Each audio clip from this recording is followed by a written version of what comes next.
Let's get ourselves into our very first draft of the MLBB World Championship. Yes, let's get our hands a little bit dirty here, and let's see how these teams kind of want to play it out, because you can tell a lot from teams, especially the group stages when they played best-of-3 series, through their picks and bans. It kind of gives you an idea of where they want to direct their composition and how they kind of want to play the game. That's right, and of course, starting off, there are so many possibilities that they could actually go for. They could actually ban off popular fighters like Xborg, or even take out pesky marksman coming in from the back as well, which will be the Kimmy. But then again, Kufra has always been that really solid frontline or support that they could possibly bring into the table. The Tyrant's Rage and the bouncing ball, of course, causing heavy disruption. They don't want to deal with that at all from EVOS SG. Yeah, what's great about the Kufra here is that it kind of opens up options, especially when it comes to counter picks. Like Kufra, yes, is absolute monster, great at setups, great engage, but it also kind of allows you to play things like, oh, I have Gushing on the table now. It kind of opens up the mage pool a little bit more. That's pretty much true, but then again, we also see that Gushing has fallen off the radar for a little bit, but then again, we also know that the MPL Indonesia side really favors the Gushing, so maybe this will be that heavy contest between the two of them. Same goes to Chao, same goes to Kaya, as well as Ground, but maybe they might just want to let loose some of all these picks. So Kimmy is still up there, and let's see whether or not EVOS SG will be taken off the table, and instead they will ban off that Hylos. Looks like a high priority on a lot of these tanks here. I mean, Hylos recently, after the patches, has been getting so good with the Revitalize as well. He's just becoming this unstoppable monster. And I think RRQ, great response, getting rid of the Grok as well. First pick going over to EVOS here. What are they going to go for? Well, there's definitely a lot of choices for EVOS, and we've also seen them play a whole lot of all that Chao. So I do believe they might actually consider that, or they could even go for a Kimi right here if they want to. True. I'm thinking more on the lines of Esmeralda, because again, there's not a lot of things that could stop it. Franco is still on the table. But it's really iffy here. It's really iffy when you have Kaja on the table. It's like, oh, the utility is just so good. Even if you pick Esmeralda, one Divine Judgment is enough to lock her down. That's right. The Divine Judgment would be good enough for them to actually get that sort of a head start that they're looking for. And now it's RRQ's turn to make a move. Well, RRQ, of course, have a lot of all these options on the table, such as Marksman. I do think that Granger has been pretty much great in this recent patches, where they could definitely consider. But in this early phase of the game, should you give that sort of priority to even Marksman? I would always go for perhaps the solo laner. And now we're looking at Marsha as well as Akai being brought in for their first game. Pretty interesting, because like they could have flexed out the Cho. They're willing to give it. They're willing to say, hey, Cho's on the table. We can pass it to you guys, but it's not going to be that great for you because it's Masha against Cho. It's not as good as you want it to be. Masha does have a lot of options to deal with the Cho in comparison to some of the other fighters. Though it is not great, obviously. But again, it's like, do you really want to take Cho away from us? Do you really want to flex it?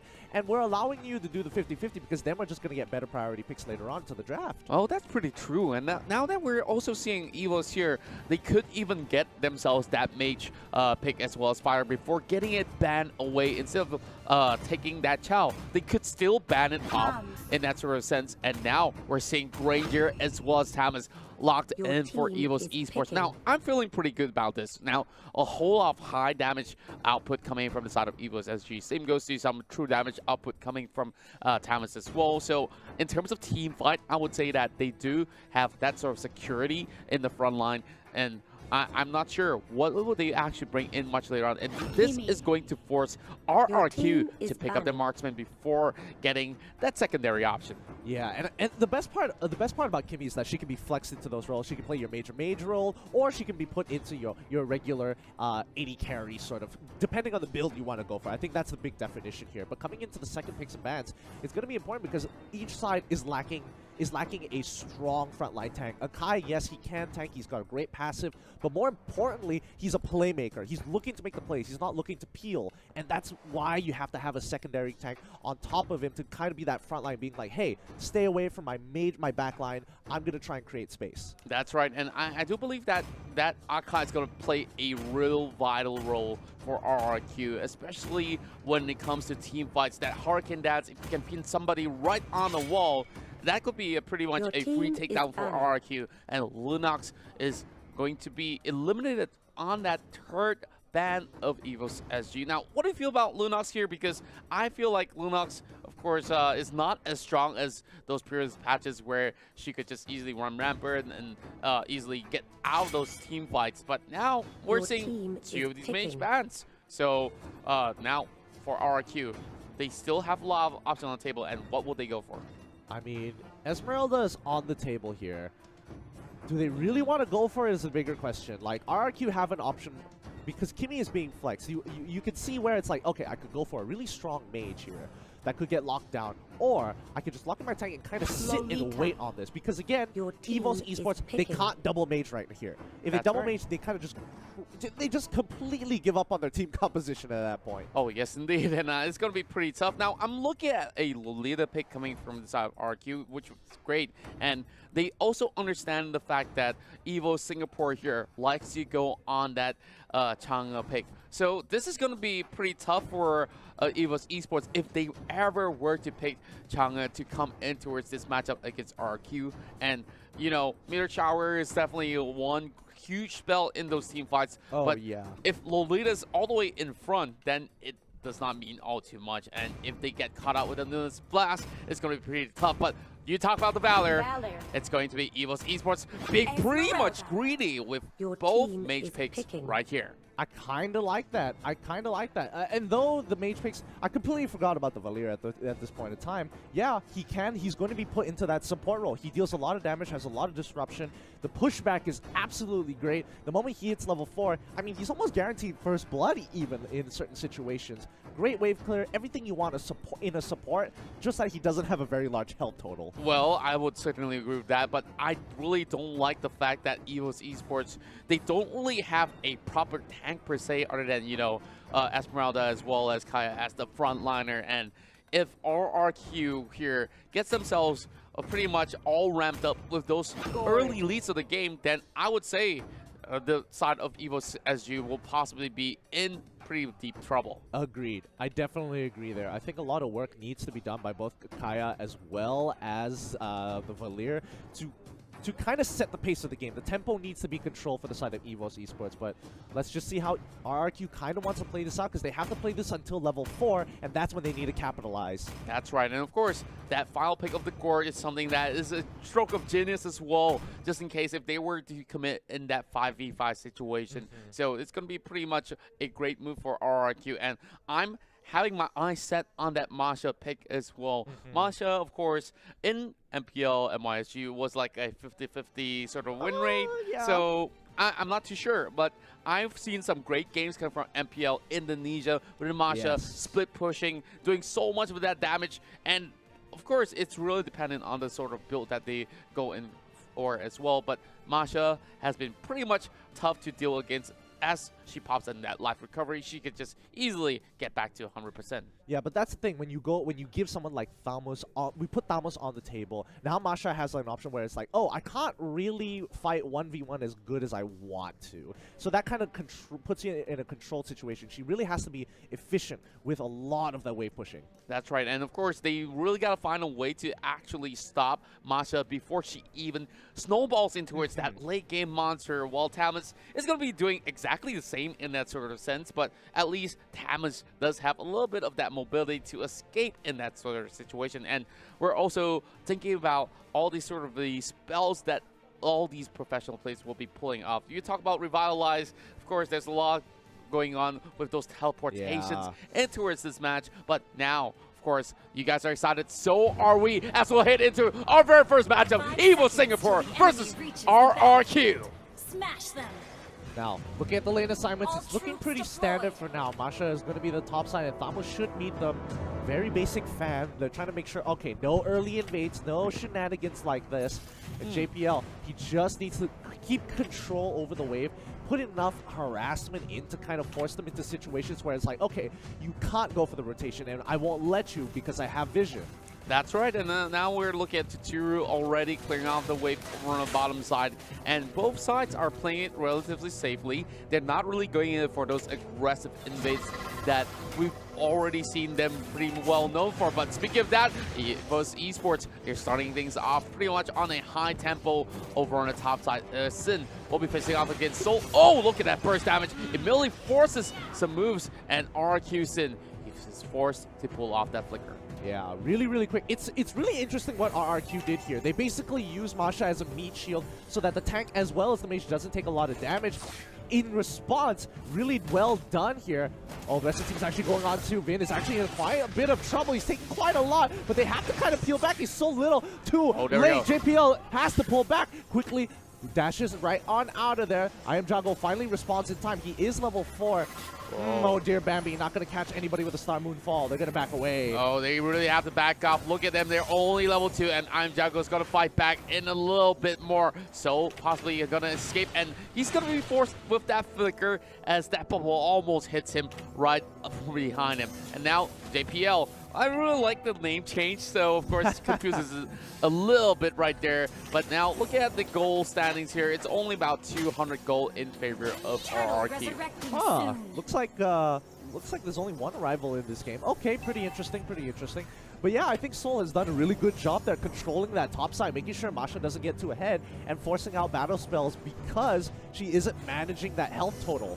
That's right. Of course, we're seeing a lot of arrivals being played out in the previous matches in the MPL, but now starting off with only one here is still going to be pretty much vital, but we're seeing some challenges inside of the turtle pit here, as this will be first blood in the hands of RRQ, as the guard will be able to take one down. But Liam already on the forefront here, forces the flicker away from Ace, and now JPL has his Divine Judgment, but what can he do when he's all alone? Yeah, there's just no follow-up right now. He can't really go in. A great catch coming in from RRQ, especially nailing a priority target like Oh Dear Bambi on that Esmeralda. Nicely done. Like, Oh Dear Bambi definitely disrespected a little walking up there. Oh, yes, indeed. And now we're seeing JPL, of course, just checking on all these brush, making sure that every single one of these corners are going to be checked instead of getting themselves into trouble. But look at JPL, he wants to force the Divine Judgment. That's an easy kill for EVOS SG. Great setup. I mean, I don't know whether or not I think Potato should have been able to land the ultimate there without any issues, but you know, just in case, kind of Divine Judgment just to add a little bit more salt to the wound. Oh, that's right. And of course, giving the kill over on the Granger is going to be pretty much vital. But look at Vin, he's walking into a trap, but instead JPL almost get caught as well. Here comes the backup coming from Liam as well, trying to get in with that Hurricane Dash, pin him across the wall, pushing it into his Tuturu as well, and this will be yet another kill falling in the hands of Tuturu. Great plays coming in from RRQ there. EVOS Esports is in a little bit of trouble. They are giving a little bit too much space for RRQ to kind of play with here. They're putting themselves very vulnerable. Now ball lane, Gubidon Blast is already put. Ace is in trouble, gets locked down instantaneously. The moment Ayajago has his ultimate, he will go for another kill. Granger goes down too as the rest of RRQ backs away. What a clean dive. Did you just see all three of these ultimates being utilized at the same time? And I just love how RRQ is sieging right now. And immediately, they secure yet another one. He should not even be anywhere close as JPL will falter. But back into the top lane here. Soul versus Sid. Yeah, he's doing a great job maintaining Masha's life at, you know, that 1 bar instead of maximum of 3, just to make sure that he's always in threat for his life. If he walks up too far, he's going to get punished. But that's again, right. RRQ, the rest of the team is doing such a good job. On the opposite side of the map, they took Turtle, taking buffs, and now the big question is, can they break that top and mid? Well, it should be pretty much a good rotation to take that 1 tower down. It shouldn't be too much of a hassle. As we look at the goal graph here, it's slowly, of course, heavily favoring on RRQ, if I must correct myself right there. But EVOS Esports looking for a little bit of leeway here to catch out some of the stray members of RRQ. Now, Tuturu is going to soak in a little bit of that sort of poke, but it shouldn't mean too much. Maximum charge already landing on Jiao PL. Of course, a little update on that name. But top side. It might just be a flank coming from RRQ. Yeah, they're doing a really good job. RRQ is just keeping tabs on exactly where they are, making sure they don't have any options. They go for the initial stun here, switching over to Sin. He has to back away while they invade. I'm not sure whether they stole away the buff, but we're just going to have to wait and see. But Sin, he's just trying to maintain his space, and the rest of EVOS is making sure he is at 1 life bar. Yeah, I'm pretty sure that Sin should have no issues at all to deal with these members, but when the Divine Judgment hits, it might just spell doom for them. But of course, Vin here will be able to take the second tower for RRQ. Yeah, they make a close call, and I think if I was in EVO's position, the rotations coming in from RRQ is pretty quick, so they preemptively send someone else to the top side, making sure they can kind of go for to protect that side of the map. They end up losing mid-turret in response, so I guess that might have not been the best play just yet, but I mean, EVOS Esports SG, they need to find something here. Masha is going to have a field day with this amount of pressure that RRQ is putting. Oh, that's right. But look at Bean, though, right? It's back in the middle, gets pulled with the Divine Judgment. Of course, this will be that 1 kill being secured here for the side of EVOS. And oh dear, Bambi, of course, the captain of EVOS is trying to do as much as he can to push themselves ahead with a lead. But it will still be a lead in the hands of RRQ for now. Yeah, sacrificing Lolita. Masha just got a free push, breaking tier 2 easily with a single wave. You have to give her respect. Oh, wait, Liam, he's going for the arrival. Where is he going? To the top side of the map to kind of defend it and get a little bit more damage into that turret. But I think the rest of the team just wants to keep control over this turtle. Oh, yeah. I felt like it was an unnecessary arrival, if you really want to ask me in that sort of sense. We are having a one-on-one battle inside the jungle here as Soul goes in for the chase. And Sin is just running away. And that will be a flicker here committed by Soul. But instead, he gets placed around. And now that kill will definitely be in the hands of Soul. Nicely done. I mean, EVOS, as she realized that, okay, their 4 is a lot stronger. We can only do so much here. We're not going to give Turtle away. We're going to deal with your other win condition, making sure that, oh no, Jambiel might be in trouble. He takes a lot of damage from that charge, but they don't capitalize on it just yet. I don't think Gordon has his ultimate. He used it earlier in the mid lane, so they don't have that kill pressure anymore. Oh, that's right. And of course, for EVOS Esports, they are just making sure that they stay as a unit over on the mid side as well. And they are just trying to raid inside. And look at Soul. He invaded the wrong territory, and he gets caught out. I felt like that should not happen at all, especially in a World Championship sort of phase here where, you know, you are not really facing against mid-tier teams. These are top-tier teams from all over the world, and RRQ will punish them for their mistakes. Exactly. These guys, I mean, again, you mentioned top-tier teams. You cannot disrespect them. Now, I think they're just trying to keep pace with RRQ as of right now. Oh, so close to dying here. The maximum charge. Is it going to land? Just short. Just short. My goodness. Oh, that was really close. But now RRQ will claim yet another tower on the top side as well. Looking for JPL. But there's nothing much that EVOS SG can do but to fall back. Now the next aim will possibly be the mid lane as well, as we see Vin already on the forefront here. Soul needs to make a move, but that Lolita is not allowing any members to go past. They need to make something happen here. The play can't be made. Ace can't seem to get into the fight without that Numenor boss just completely shutting him off. So they're looking for an opportunity to go in here. Oh, this is a little sketchy coming in from Soul as well as Bambi here, but it doesn't look like RQ want to pounce on it just yet. They're just kind of waiting for a mistake to be made by EVOS first. Yeah, they have absolute control inside of the jungle, and now we're looking at Ben here bringing one of these members to 50%. JPL have to fall back, and here comes Bambi trying to steal the buff away, and of course, Liam here will be eyeing out if whether or not will they be opposite, and if they do cross the line, that will be a hurricane dance ready to blow them back in towards the territories of RRQ. Queen's Wings bought by Soul. Sin just got his corrosive sight, so there is no running from him, but he will be able to solo every objective, but a mid-fight actually breaks out. EVOS Esports is trying to turn this around, but they can't. They're just locked into place. Soul goes down as well. They knew they needed to defend Lord, but oh dear Bambi, he's kind of chilling out right here. Sin's in trouble. The rest of the team calls it, collapses straight on top of him. Let's have a replay one more time. And look at them go. RRQ had the perfect setup, and of course, just in the blink of an eye, we're seeing even the Lord falling in the hands of RRQ. What a clean performance that we're seeing from RRQ so far. And slowly, it might just touch that 10K goal lead mark. Yeah, it's not looking good for EVOS SG here. They don't exactly have a lot of playmakers in their sides besides JPL. And right now, he's being shut down very hard. Like, he's getting hit by a lot of abilities that should not be landing. This is what I was talking about when we started the draft, and I talked about the side of EVOS SG not really having a reliable tank if they do fall in the early phase of the game. And now they're dealing with the same trouble, and the Lord is already knocking on their doors, trying to crush the mid lane tower, and RRQ is just waiting for another viable mistake. But look at Jalpiel though, he's in position, he's still waiting, and oh, that Gord! Oh my goodness, they get cut out! Ooh, they pull backwards. Good disengage. He still has the flicker, but now they're still going to get an inhibitor turret on the top side of the map. They're playing it slow, but RRQ know that they are in control. They can take one more inhibitor down, and yes, they do. They're breaking everything. They're slowly collapsing down onto EVOS SG's economy. That's right, and of course, we have Akai also buying that immortality, which means it's going to be even harder for the members of EVOS. But look at that go.